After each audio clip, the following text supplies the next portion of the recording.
अस्सलाम वालेकुम everyone, welcome back once again. और जो सीरीज़ हमने स्टार्ट की है एग्ज़ाम वेडा वन लाइनर की with detailed information structure analysis के सब्जेक्ट पे, उसका आज हम जो है वो पार्ट 4 जो है करने जा रहे हैं। उम्मीद करता हूँ कि लास्ट के जितने भी पार्ट्स हैं, जो 3 पार्ट्स हैं, वो आप लोगों को समझ आ गई होंगी।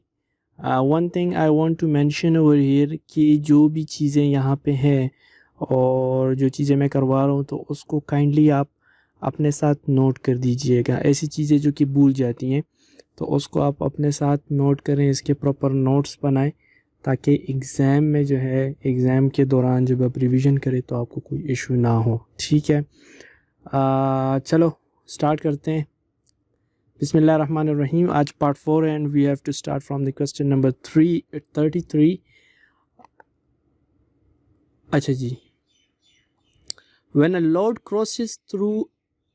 crosses a through type Pratt truss in the direction left to right, the nature of force in any diagonal member in the left half of the span would। अच्छा, क्या होगा? Pratt truss है, उस पर लोड है, वो आपके पास क्या हो रहा है कि लेफ़्ट टू राइट जा रहा है।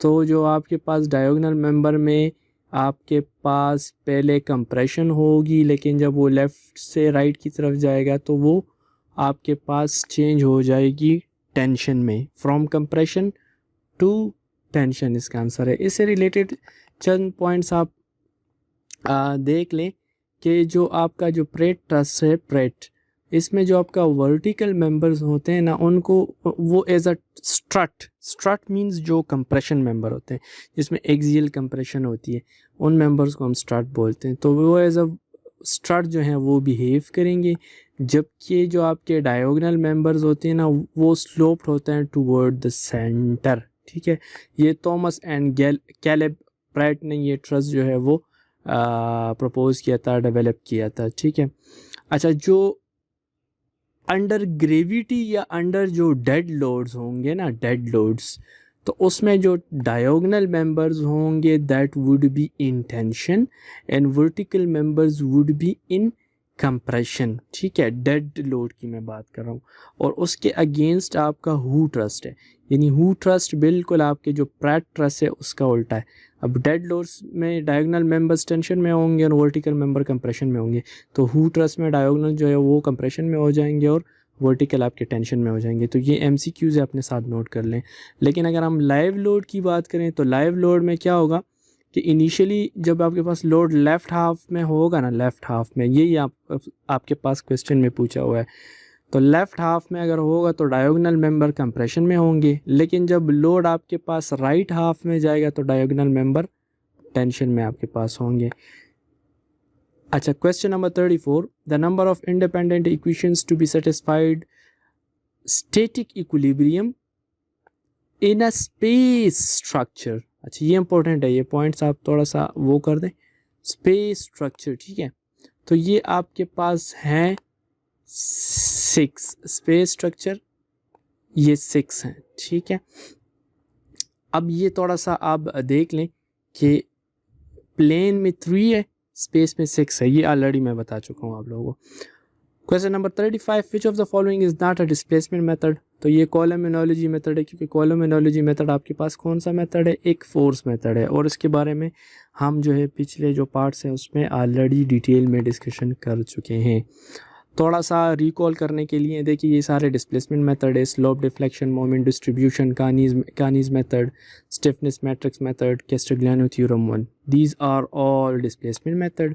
जबकि consistent deformation, column analogy, flexibility, Castigliano theorem 2, energy methods, ये सारे आपके पास फोर्स मेथड्स हैं। तो इनमें से कोई भी पेपर में आपके पास आ सकते हैं और पूछ सकता है कि कौन सा फोर्स मेथड है, कौन सा डिस्प्लेसमेंट मेथड है।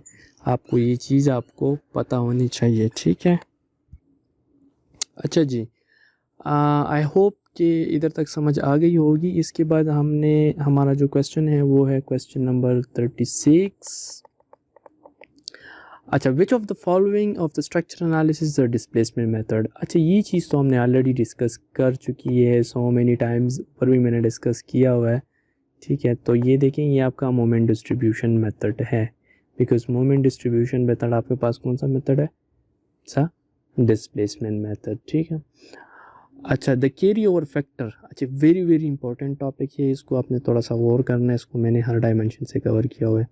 The carry over factor in a prismatic member. अच्छा, प्रिज्मेटिक मेंबर कौन सा मेंबर होता है, वो मेंबर जो कि बेसिकली उसका जो क्रॉस सेक्शन है ना वो सेम हो, वो वेरी ना करता हो, ठीक है, सेम क्रॉस सेक्शन हो, कांस्टेंट हो throughout its length. The carry over factor of a prismatic member whose far end is fixed. Far end जब आपके पास फिक्स्ड हो तो कैरी ओवर फैक्टर क्या होगा, हाफ होगा, ये इंपॉर्टेंट है। अच्छा, कैरी ओवर फैक्टर कहते किसे हैं, it's basically the ratio of the carry over moment to the applied moment, ठीक है, carry over moment to the applied moment. अब कैरी ओवर मोमेंट कौन सा मोमेंट होता है, कैरी ओवर मोमेंट वो मोमेंट होता है कि जो आपके पास डेवलप होता है at one end, why, because आपने अदर एंड पे एक मोमेंट अप्लाई की है उस वजह से, यानी अगर आप एक एंड पे मोमेंट अप्लाई करते हो उसकी वजह से दूसरे एंड पे जो मोमेंट इंड्यूस होगा, डेवलप होगा, उसको हम कैरी ओवर मोमेंट कहेंगे। सो जो carry over moment to applied moment का रेशो होगा उसको हम कैरी ओवर फैक्टर कहेंगे। अब ये डिफरेंट केसेस हैं इसके, ठीक है, डिफरेंट केसेस हैं हमारे पास कैरी ओवर फैक्टर के। अगर फार एंड फिक्स्ड हो, ये क्वेश्चन में पूछा हुआ है, तो हाफ होगा। अगर फार एंड हिंज हो, हिंज तो मोमेंट ले ही नहीं सकता ना, तो इस वजह से वो ज़ीरो हो जाएगा, ठीक है। लेकिन अगर कैंटिलीवर बीम हो तो वो -1। अब नेगेटिव साइन उस डायरेक्शन के लिए कि अप्लाइड मोमेंट और क्या कहते हैं जो कैरी ओवर मोमेंट हो उसकी डायरेक्शन सेम हो तो वो आपके पास फिर नेगेटिव में होगा। तो आपने सिर्फ ये इंडेक्स वैल्यू 1 याद रखनी है, ठीक है। Question number 38, the degree of kinematic indeterminacy of a. अच्छा देखिए, पहली चीज़ आप इन क्वेश्चन को 2-3 बार ही पढ़ना है। पहली चीज़ वो कह रहा है कि काइनेमेटिक इंडिटर्मिनेसी, दूसरा कह रहा है कि पेन जॉइंटेड प्लेन फ्रेम, ठीक है, pin jointed plane frame, space frame sorry. तो एक तो पेन जॉइंटेड है यानी ये मोमेंट को रेजिस्ट नहीं कर सकता, दूसरा स्पेस की बात हो रही है, प्लेन की बात नहीं हो रही, और तीसरा काइनेमेटिक इंडिटर्मिनेसी की बात हो रही है। तो ये होगी 3J minus R, 3J minus R, एक सेकेंड, ये वैल्यू होगी आपकी 3J माइनस आर। अगर ये रिजिड जॉइंटेड होता, रिजिड जॉइंटेड स्पेस फ्रेम होता, ठीक है, तो ये आपके पास अगर पेन में 3J माइनस आर है तो रिजिड में ये 6J माइनस आर इसकी वैल्यू हो जाएगी, ठीक है। इसके ऊपर प्रॉब्लम्स वगैरह भी दे सकते हैं, अगर वो कहें कि अच्छा जी नंबर ऑफ़ जॉइंट्स इतने हैं किसी भी स्ट्रक्चर का और आपके रिएक्शंस इतने हैं, तो अगर स्पेस फ्रेम में उसकी आप काइनेमेटिक इंडिटर्मिनेसी फाइंड करना चाहे तो पेन जॉइंटेड में आप देख लो 3J माइनस आर होगा और रिजिड जॉइंटेड में 6J माइनस आर होगा, ठीक है। क्वेश्चन नंबर 39, उप्स, अच्छा क्वेश्चन नंबर 39,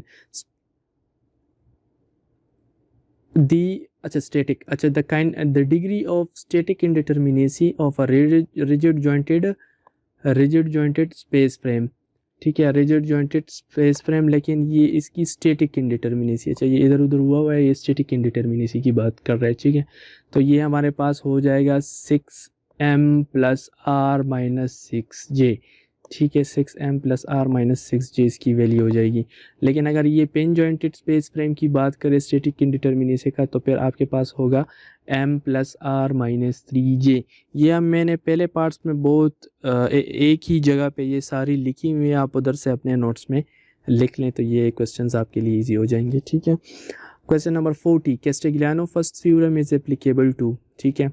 अब ये हमने ऑलरेडी कैस्टिग्लियानो थ्योरम 1 थ्योरम 2 सारा का हमने डिस्कशन की थी कि कॉन्स्टेंट टेम्परेचर होगा, सपोर्ट्स रिजिड होंगे, यील्ड नहीं करेंगे सपोर्ट्स, और सिस्टम इलास्टिकली बिहेव करेगा। तो ये basically only when the system behaves elastically is basically इसका जो आपका क्या कहते हैं आंसर है, ठीक है, करेक्ट आंसर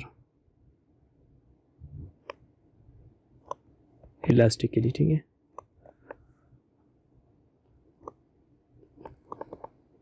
ये देखो ये सारे मैंने पॉइंट्स लिखे हुए हैं, टेम्परेचर कांस्टेंट होगा, ठीक है, कांस्टेंट होगा। इसके अलावा हमारे पास सपोर्ट जो है वो यील्ड नहीं करेंगे और सिस्टम इलास्टिकली बिहेव करेगा, ठीक है। कैस्टिग्लियानो थ्योरम फर्स्ट जो है वो इलास्टिकली तो करेगा लेकिन लीनियर एंड नॉन लीनियर दोनों होगा, लेकिन थ्योरम 2 जो है वो सिर्फ लीनियर इलास्टिक सिस्टम के लिए होता है। Which of the following is structure analysis force method, हमने ऑलरेडी पढ़ा हुआ है कि ये कॉलमिनोलॉजी मेथड आपके पास फोर्स मेथड है, ठीक है। Question number 42, principal of superposition is applicable, ठीक है, when deflections are linear function of the applied forces. Deflections are the linear functions of applied forces. तो वो प्रिंसिपल ऑफ सुपरपोजिशन तब एप्लीकेबल होगा। अच्छा, प्रिंसिपल ऑफ सुपरपोजिशन है क्या कि जो टोटल रिस्पांस यानी डिफ्लेक्शन, स्ट्रेसेस वगैरह मल्टीपल लोड्स की वजह से किसी पॉइंट पे जब होगा, it will be equal to the algebraic sum of the responses due to individual loads, ठीक है। मतलब ये है कि फॉर एग्जांपल एक स्ट्रक्चर है, उस पर मल्टीपल लोड्स लग रहे हैं।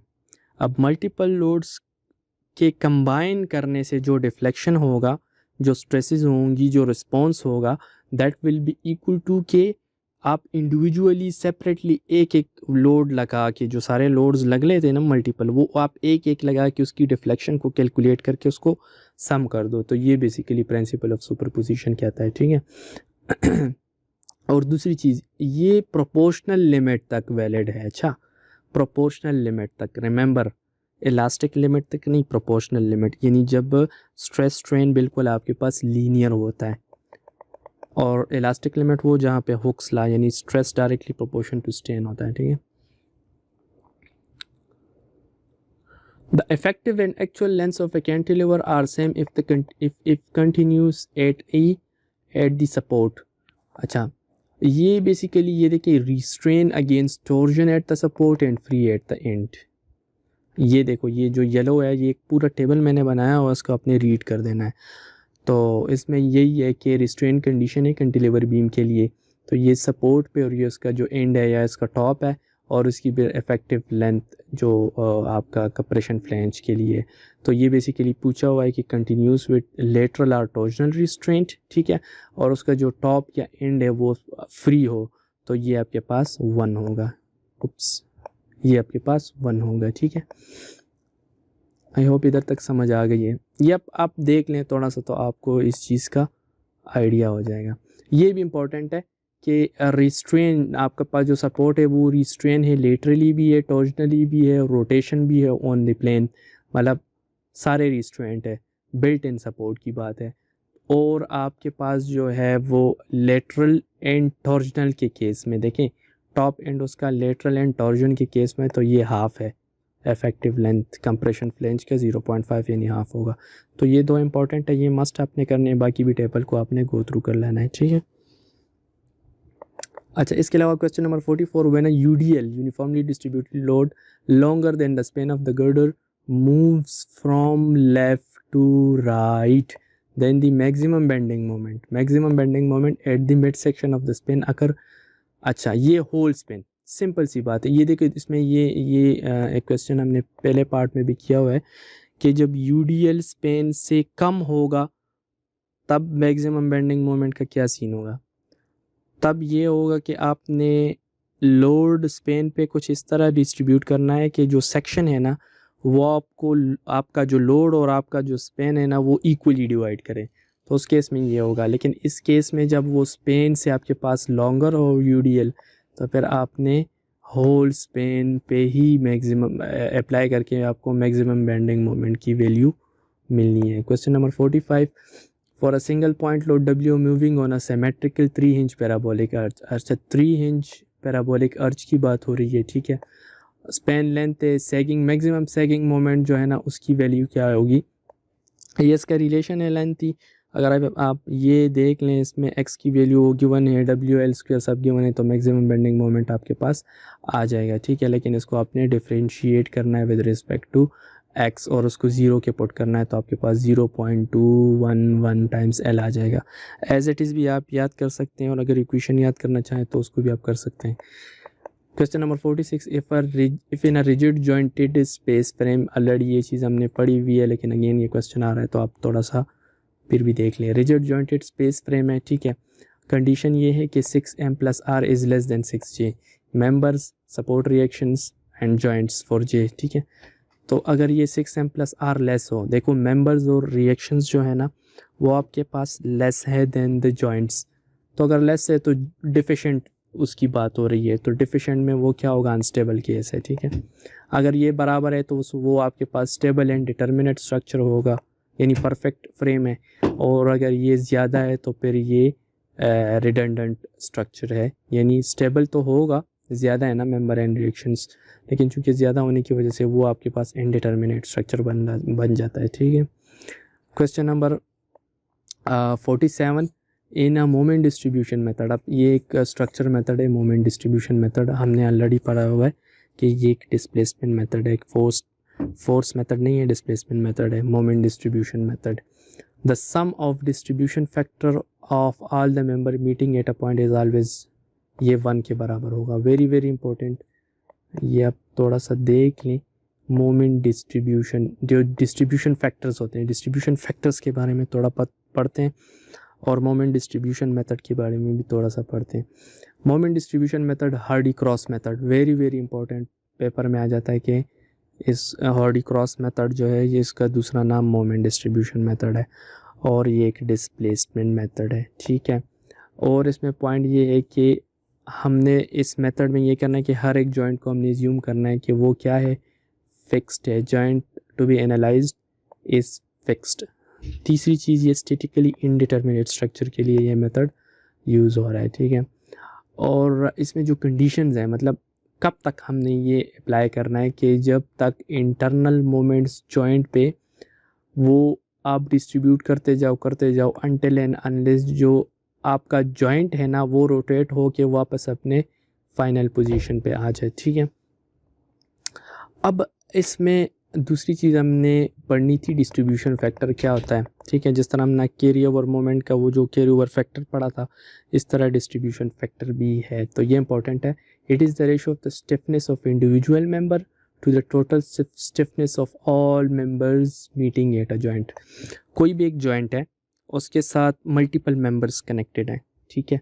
अब ये जॉइंट का जो बेसिकली स्टिफनेस होगा और इंडिविजुअल मेंबर का जो स्टिफनेस होगा, तो ये इसका एक रेशो है। तो it's the ratio of the individual member stiffness to the joint stiffness, यानी जो सारे मेंबर उस जॉइंट से कनेक्टेड, या the summation of all the stiffnesses of the member, यानी के डिवाइडेड बाय समीशन ऑफ के, ठीक है। द फैक्टर बाय विच, अच्छा इसमें ये है ना कि अप्लाइड मोमेंट आपने मल्टीप्लाई कर देना है इस फैक्टर से, तो आपके पास एंड मोमेंट आ जाना है for a member or Spain.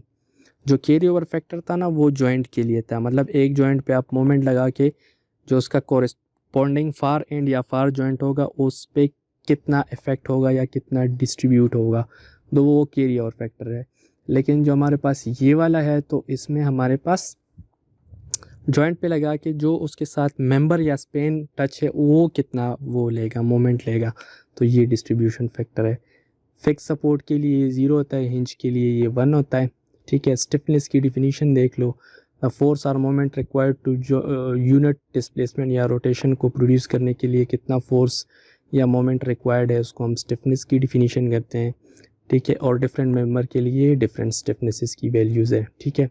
अगर फार एंड फिक्स्ड हो तो 4EI/L, अगर फार एंड हिंज हो 3EI/L, अगर फार एंड गाइडेड रोलर हो तो ये हमारे पास EI/L होगा, ठीक है।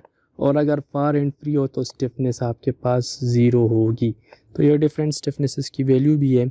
और ये सारा था आपका स्ट्रक्चर एनालिसिस के हवाले से पूरा। आई होप कि ये आप लोगों को समझ आ गई होगी और ये सारे वेरी वेरी इंपॉर्टेंट पॉइंट्स हैं, ठीक है। I have already told you कि ये 20 मिनट्स की वीडियो होगी, it would be a bit long this time.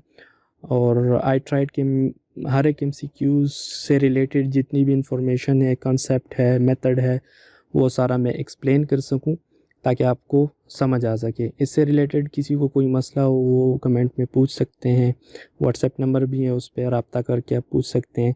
और इंशाल्लाह इसके बाद हम ये सीरीज़ ख़त्म होता है और दूसरा सब्जेक्ट हम स्टार्ट करने जा रहे हैं in the next week. Till then thank you so much for watching. अल्लाह हाफिज़, टेक केयर।